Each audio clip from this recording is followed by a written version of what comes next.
Hello, this is Aaron, and welcome to the podcast.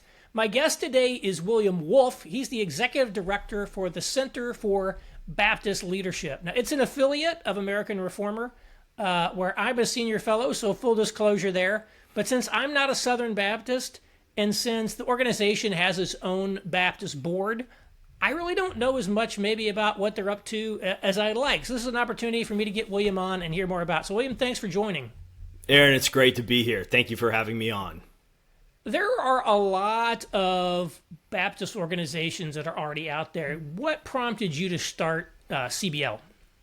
Yes, the Center for Baptist Leadership is really a very natural outgrowth of the work and vision of American Reformer, particularly their reform work, which is aimed at revitalizing, critical Christian institutions through an approach that requires a lot of organizing and education of the constituencies and the stakeholders of these institutions to help them realize that there are sort of cracks in the foundation and it's time to rebuild and recover them as the left has gone after them aggressively. And so, I was doing work with American Reformer in their early years and stages, and out of that work, Josh Abitoy and I and others realized the Southern Baptist Convention, or we knew this, the Southern Baptist Convention is the largest Protestant denomination.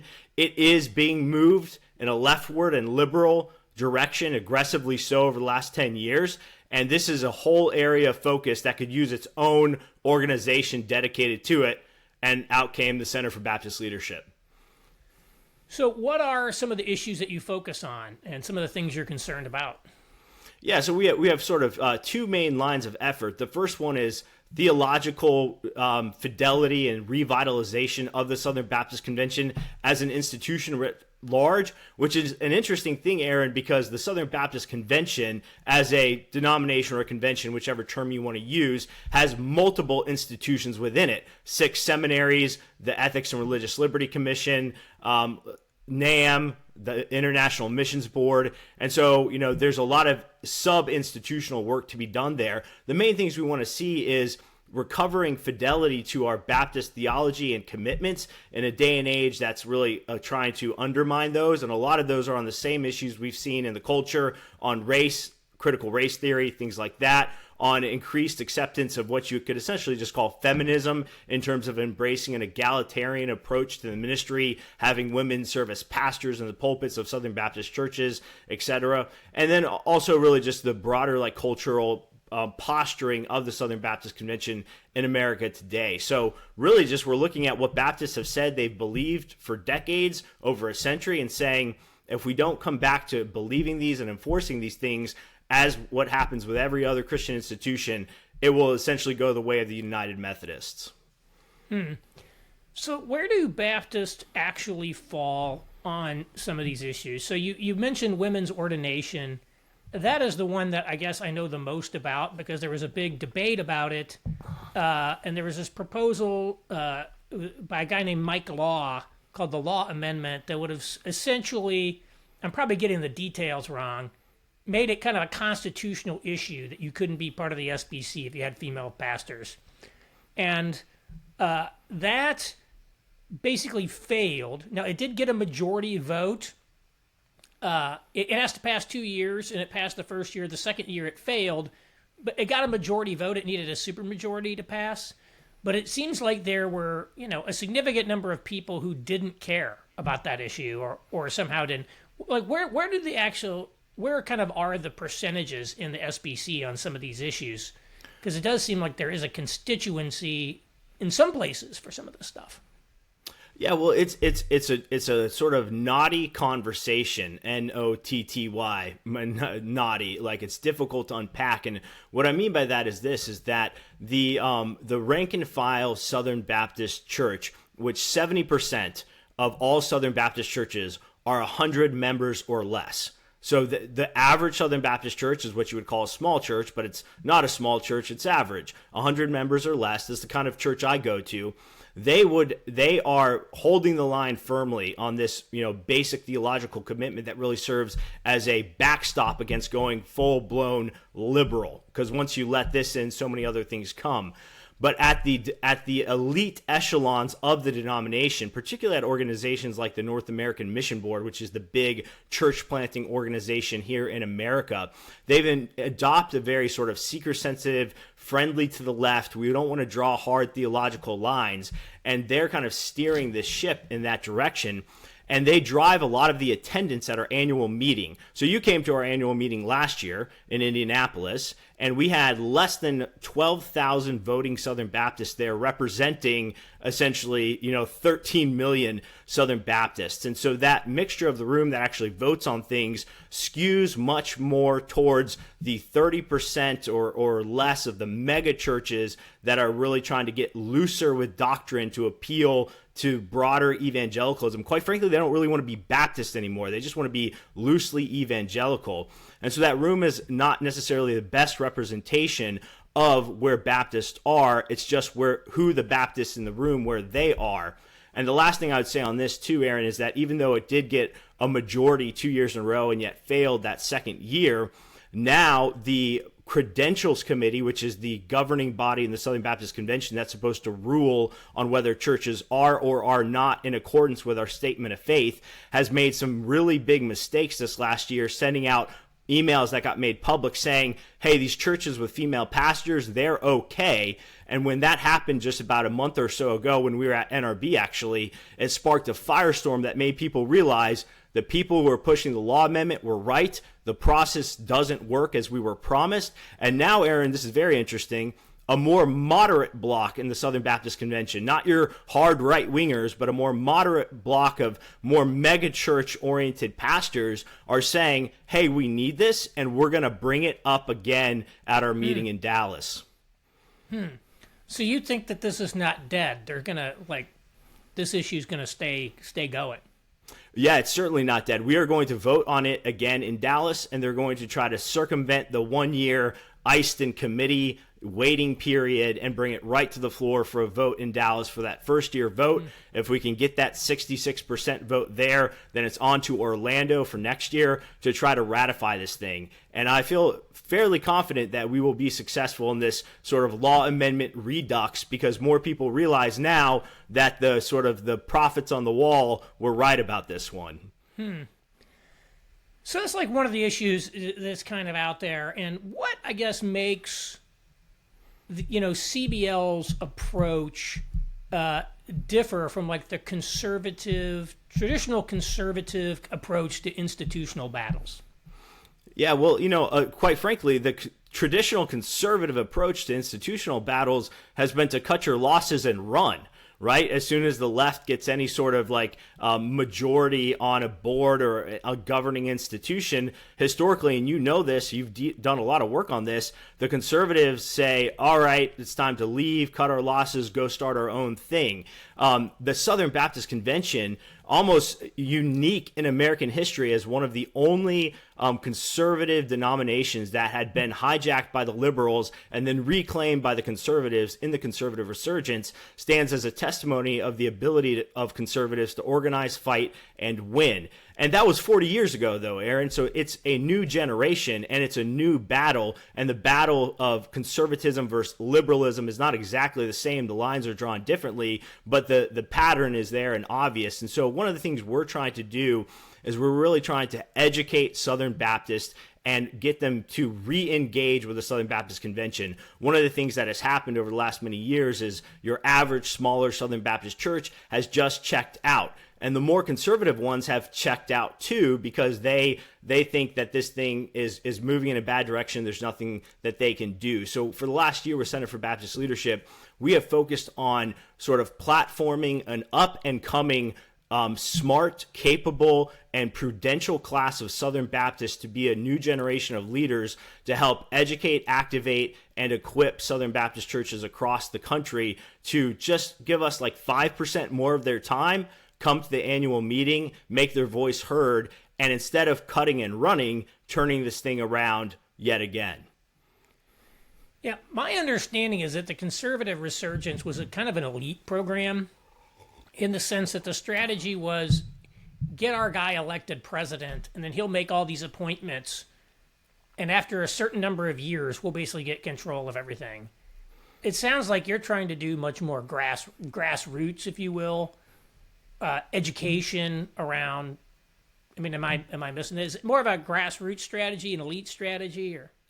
Well, that's an interesting. It's actually the way it works is, and some of the guys out there like Yarvin and others have talked about this strategy that works in the combination of the elites and the grassroots, and they have a name for it, and it's escaping me. But that's really how the Southern Baptist Convention works: is that the grassroots have to show up in order to get the new elite in power at the level of convention president. And so we are trying to do that again, but at the same time, we are also trying to essentially mint an entire new class of what you could call sort of, I guess, middle level elites across the Southern Baptist Convention, the pastors themselves, that are more engaged and more equipped to bring others along, and not putting all of our hopes in the bucket of the president this year.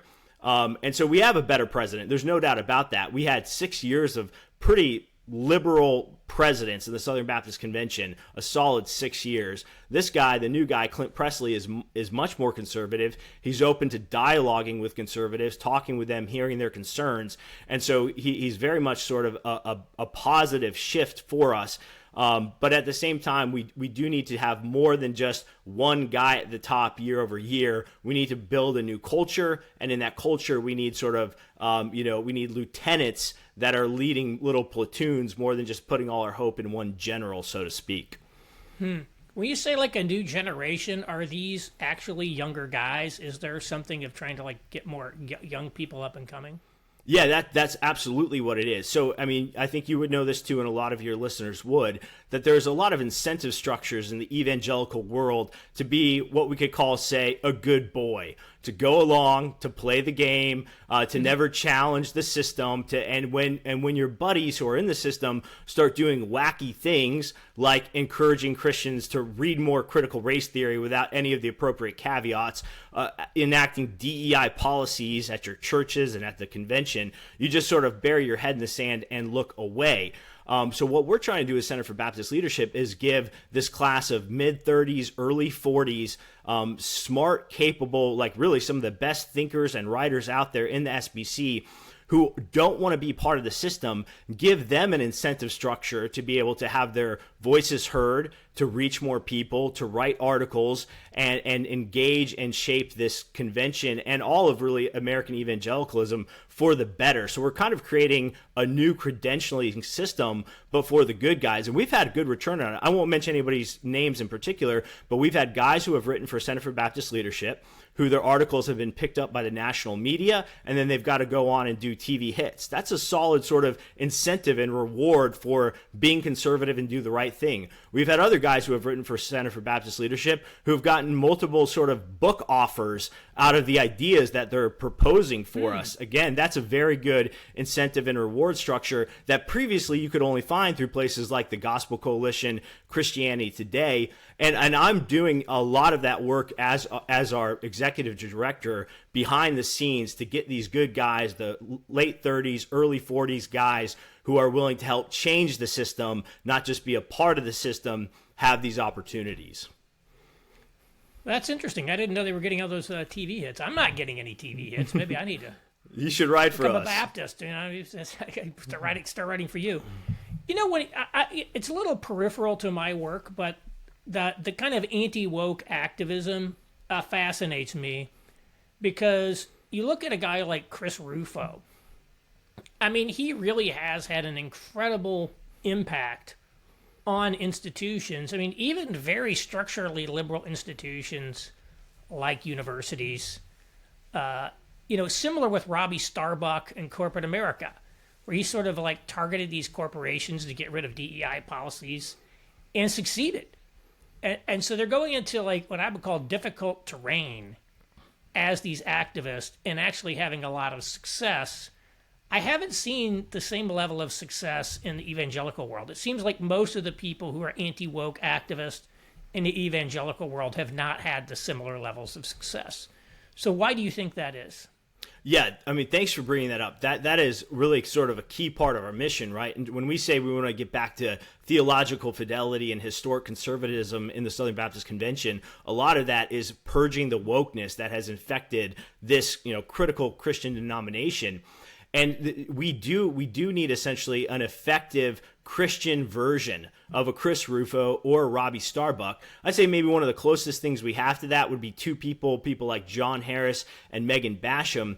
But a lot of their work is more on the outside, highlighting the problems, and then what does it take to translate that into real reform?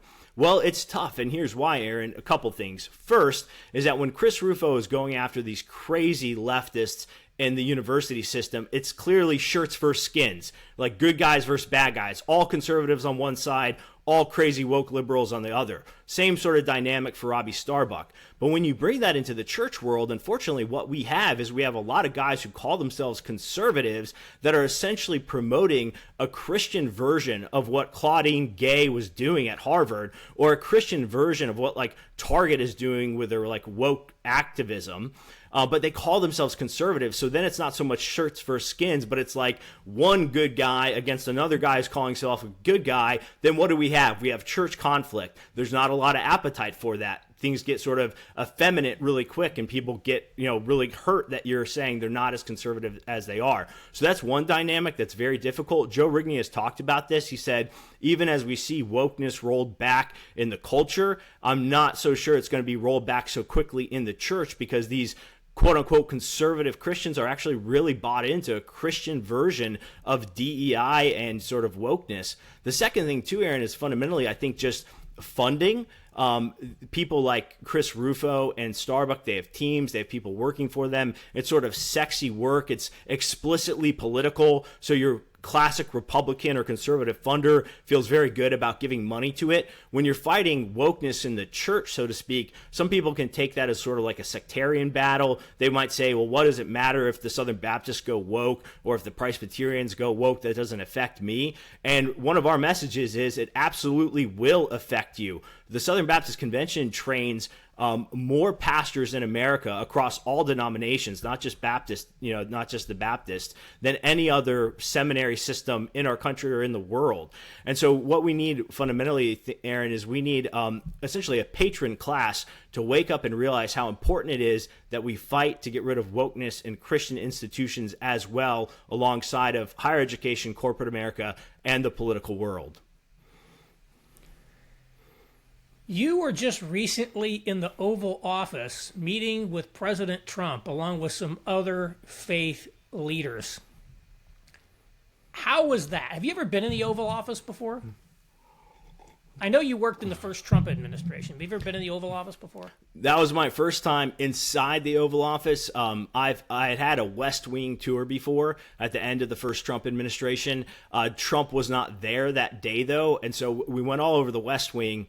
But the Oval Office, you could peer into it, but it was roped off. So this was my first time going into the Oval Office, and it was incredible. It must be kind of surreal to be in a room like that you've seen on TV so many times, Yeah, no, it absolutely was. And it's funny, whether you've ever been to, say, like Congress and gone down on the floor of the House of Representatives, something you've seen on TV before, or gone into the Senate, it's sort of like that. They're sort of almost always sort of smaller than you think they are, but it is truly just beautiful. And Trump has done a great job sort of decorating it, bringing his style and his flair. He just brought up this very old copy of the Declaration of Independence and mounted it on the wall there. They have it behind these curtains because the light would affect the parchment, but we got to see that. And, you walk into the Oval Office and Trump's just sitting there behind the desk. He's being friendly. He's greeting you. He was very relaxed with us in this group that was in there. We got to shake his hand, meet him. We got to get individual pictures with him.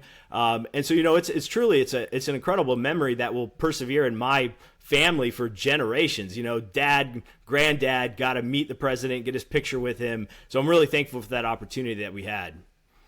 Yeah, I've never been in the White House, but not even as a tourist, but it must be very interesting.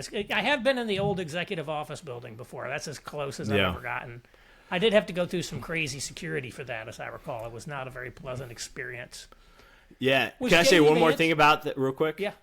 So obviously, what catches everybody's eyes are the pictures, whether it's the group of us praying with Trump or, I posted my individual picture with Trump, which that was wonderful. But the most important thing I did that day on the White House campus was this roundtable discussion with other faith leaders with the White House Faith Office, where we got to actually talk about and advocate for policy that matters for this country and for Christians. That's a behind the scenes thing. We're not going to be posting pictures of that. I'm not at liberty to say what other people talked about, but one of the things I did in that meeting, Aaron, I think this is really sort of important, different posture that CBL brings, is I told the White House Faith Office, I think Christians want to see mass deportations. You'll see a lot of sort of evangelical organizations attacking Trump's immigration policies and priorities. They're astroturf, they're left-leaning, they're using evangelical in a way that is not really historically accurate. But I'm telling you, I think Southern Baptists and Christians want to see this happen. And so the work of CBL is giving me the opportunity to do things like that. And that makes much more of a difference, I hope, in the long run than even a picture with the president. I might want to come back to the immigration question in a minute. Yeah. Because that's an interesting one. But was J.D. Vance there by any chance? So J.D. Vance was in the White House.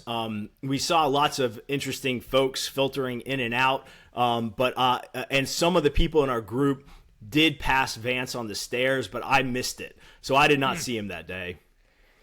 Well, I ask about him because he's a guy who was sort of brought up to the extent that he was churched in a sort of Pentecostal kind of evangelicalism, and then became Catholic, and now he's the vice president. And it seems like the Catholics have done a pretty good job of being able to develop people that are capable of achieving very high level positions like that.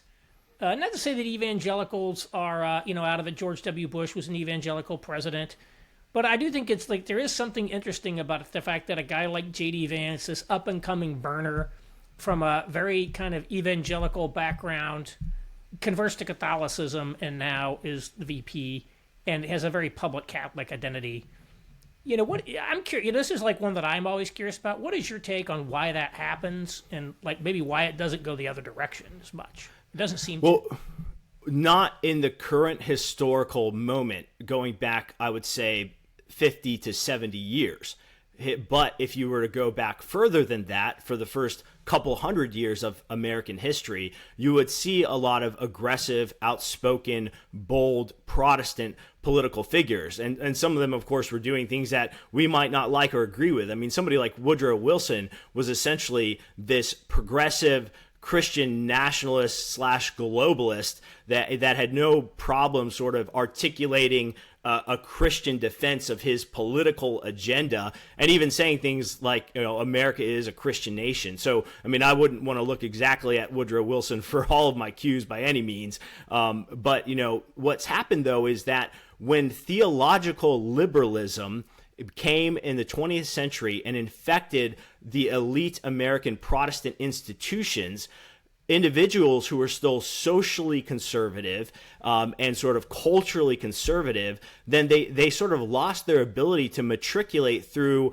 a sort of a church and political system that would allow them to advance their political agenda and carry their faith with them.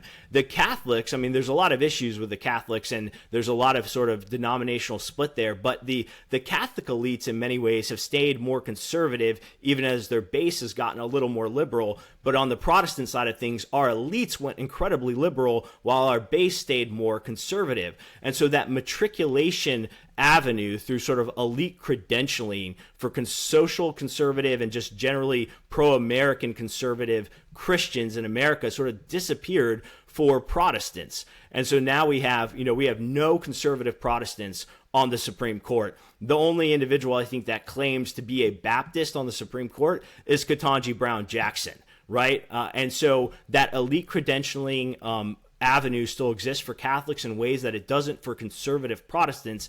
And that's something that I think we really need to fix for the good of our country. And because in many ways what we have is sort of a mismatched head and a body. We have the leadership of conservative Catholics in the political arena, essentially leading a body of conservative evangelical Protestants or non-denominational Christians. And I'm thankful for the contributions of Catholics, but it's time for Protestants to recreate essentially a farm team for serious politically engaged Protestants in our country. Yeah, it is very much, I think, what you say, that the Catholics provide a lot of the intellectual and other leadership to a largely Protestant electoral base that are conservative. That's why when I was on that First Things podcast discussing my Three Worlds article, and Rusty Reno told the story of when, Chuck Colson was talking to Richard John Newhouse and said, you supply the ideas, we supply the votes. I mean, right. He seemed to buy in to this idea that Protestants could kind of play second fiddle in a sense to that, which I think is interesting. And I think, look, I'm willing to learn from ideas. Catholics, some guys, they have good ideas. I'm all in favor of that. But I don't think you want to just basically outsource all of your thinking to other people. That's probably not a good idea either. But you do hint at something that I think is very clear, whether everybody would agree with your take or not, which is there's this significant divide within evangelicalism, culturally, politically, in which basically 80% of evangelicals voted for Donald Trump. Very very strong kind of Trump supporters. 20% didn't, and it seems to be kind of disproportionately the leadership class, or kind of the elites, if you will. Who tended to be very negative towards Trump, maybe even never Trump, and have been very hostile to aspects of his agenda, like immigration, which I think, in fairness, the Bible talks a lot about, caring for the foreigner and the stranger and the sojourner and all of that. It's not theologically ridiculous by any means, in a sense. So there's something there. Where do you see this going? Is this... I think just like you see the Republican Party kind of cracking up and people like kind of self-deporting, a little bit who don't like Trump, I don't see this state of affairs like that it can persist indefinitely without some sort of more fundamental rupture. I mean, I don't know, how do you diagnose this, and what do you think is how it's going to play out in the future? Yeah, I mean, I think, and just my last point would be like, Tim Keller wrote this document shortly before he died called The Decline and Renewal of American Church. And like his very first point for like implementing, his plan is like divide with grace and tears. He's like, look, there are people we're just not going to agree with, and we're going to have to divide from. And we don't have to do it in a malicious way. We have to do it in a hateful way. But, we're going to have to divide from some people. And so I think I don't know how this might play out, but what do you think? Yeah, I think that unfortunately, as it stands today, the division can be perpetuated for quite a while still, which will just lead to increased acrimony, tensions, and division within evangelicalism. But here's why, though it is fundamentally untenable over the long term, I think it could persist for a while unless some things happen. The first thing is that the pastoral class in American evangelicalism still, by and large, views some of these organizations and institutions that are encouraging people to have essentially a never Trump political posture, a winsome to the left, a third way political posture with respect. Organizations like the Gospel Coalition, Christianity Today, ongoing reverberations of the Together for the Gospel conferences, which saw people like Thabiti Anawible, who's now essentially become a Democrat activist, Ligon Duncan and others, David Platt, Matt Chandler, this whole class, that they've really captured the hearts and the minds of the pastors around this country. And as they continue to listen to them or embrace a Keller approach to politics, it will put them at odds with their base. Now, some people are pivoting, and that's certainly true. There's a vibe shift. Some people that were much more in the TGC camp are now pivoting more to, say, the American Reformer camp. But what I think needs to happen in order to really bring this to a head, to where we can divide with grace and tears, is there needs to be a sort of an intentional project that offers an alternative to pastors across America to help them sort of recover historic American political understandings of our country, historic Protestant political theology, and give them an alternative to this really sort of, Jesus is neither an elephant or a donkey. Jesus is neither right or left. But how can you posture yourself prudently and effectively to lead your people through this time? And really, hopefully, as we see the scales fall off of people's eyes when they realize how far the left has gone. John Whitehead gave a great little discourse on this on a recent space we had on X about the ERLC. And he essentially, this was very insightful. He said, the Russell Moores of the world, and he used Russell Moore in particular, but the Russell Moores of the world, they thought their political engagement had to be benchmarked by whether or not they equally appeal to the right and to the left, that their political engagement had to take the gospel to Democrats and Republicans equally, and if it didn't do that, it was a failure. But as John Whitehead pointed out, when things like Roe get overturned, the left is not happy about that at all. Really, only the right is. Is that a political failure of sort of evangelical engagement? I don't think so. It's not a gospel failure. So I think that we need to be comfortable in the way that American politics is going to really fundamentally just appeal to the right. That doesn't mean that we're just, on board with everything they do. But what common ground do we have with the left these days is something we really need to wrestle with. And if the answer is not much, then American evangelical political engagement is going to be oriented towards the right to a vast degree in a way that it hasn't been before.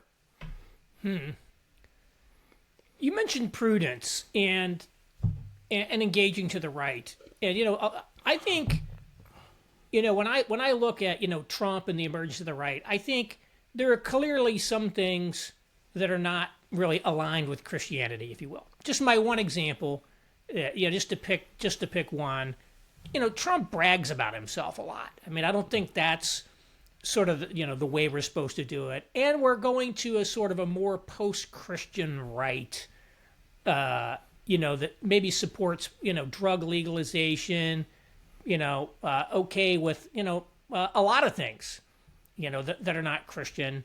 Many of the people that are in the right coalition now are not really Christian at all, and they're promoting like very different ideas. I think when people see that, that's sort of one of the reactions is, oh, let's just rise above it. Let's just be not these guys or the other guys. Let's just keep ourselves pure by doing that. But like, what would you engage? What is the right way to stay engaged prudentially in politics when inevitably the people you're dealing with are going to have things, even on your own side, if you will, are going to have positions that are contrary to yours and things you might believe deeply? Well, right. I mean, and that's to be expected, that in a political coalition that there will be people and partners in that coalition that advocate for things that you disagree with. But one of the things that I think is really important here, Aaron, and I've spoken about this quite a bit on X, is sort of having sort of appropriate moral frameworks for a moral hierarchy of the issues of concern. So it's like, if I want to try to pretend to rise above it and look at the right and the left and say the left is all in on abortion, through all 9 months, even after birth, the left is all in. Look at what's happening in Colorado on transing kids, eroding parental rights, stealing kids from parents who won't, use their preferred pronouns or, indulge their children's confusion in a transgender transition project. The left is all in on these things that are anti-God, anti-family. Kamala Harris was on record talking about how she doesn't believe that religious organizations should have any exemptions from abortion provision mandates, things like that. I can't work with that coalition at all. I really can't. I mean, maybe there's something like 5 ticks down the line. So when you go over to the right and you see what they are doing still, despite any of the disagreements we might have, there's a lot of space to work with on the major issues. And then when you get down to the ones that you disagree with, that's where you need to put them in context. And when I say engage prudentially, here's what I mean. This is a really good example. RFK Jr. is on record with a lot of positions on abortion, so that's a big, important issue for evangelical Christians that we would disagree with historically. And yet at the same time, RFK Jr. in his Senate confirmation hearings, essentially gave the barn away to conservative Christians, saying, yes, I will do this. I will stop fetal tissue research at the NIH. Yes, I will work to appoint pro-life deputies. Yes, I will enact the president's agenda on removing federal funding for Planned Parenthood. And so how should we approach that then? Should we just torch him for his past statements, even at the same time while in the present he's saying he's going to do what we want to do politically? Well, the Gospel Coalition, Brent Leatherwood, Mike Pence, chose the first one. They just torched him and said, how could Christians ever get on board with this? Where someone like myself and many of the people that we work with, we said, wow, you know what? I don't know if RFK Jr. agrees with us at sort of a first principle levels on these issues. He probably doesn't, but he's actually going to do good things in his position to end abortion, to take money away from Planned Parenthood. We can be on board with that. Why would we go out there and just sort of proactively oppose this nomination? That's sort of the weighing of the prudence of the matter at hand in terms of a tricky coalition issue on the right that I see, and we need more of that approach. That doesn't mean we don't hold people accountable when we need to, right? I mean, I will continue to advocate against something that's very popular even amongst Christians, which is the proliferation of the use of things like IVF. And I've said this before, in sort of private off-the-record conversations. I'll say it here on this podcast. The future of conservatism cannot be that we are populating Mars with test tube babies. And I know that runs against some of the sort of commitments on the tech right, but we need to defend life, family, marriage, life from natural conception to natural death. And I'm not going to give up the ghost on any of those things, even as I work with the Trump administration. I'm just going to try to do it in a way that is helpful as opposed to just reactive. Well, with that note, I think we'll wrap it up. William, thank you for joining me. My guest has been William Wolfe. He's the executive director of the Center for Baptist Leadership, which I will put a link to their site in the show notes. Again, William, thanks for joining me. Yeah, Aaron, thanks for having me on. And before we end, I just want to say, I've read your blog for a long time, and I'll never forget when I was working in the Trump administration, read an article of yours, particularly on masculinity in the church. Didn't know you, you didn't know me. I sent you an email about it, and you sent me an email back, and that just I thought that's always stuck in my mind. So thank you for that, Aaron. Oh, thank you, sir. Thank you. Well, have a great day. Thanks, you too.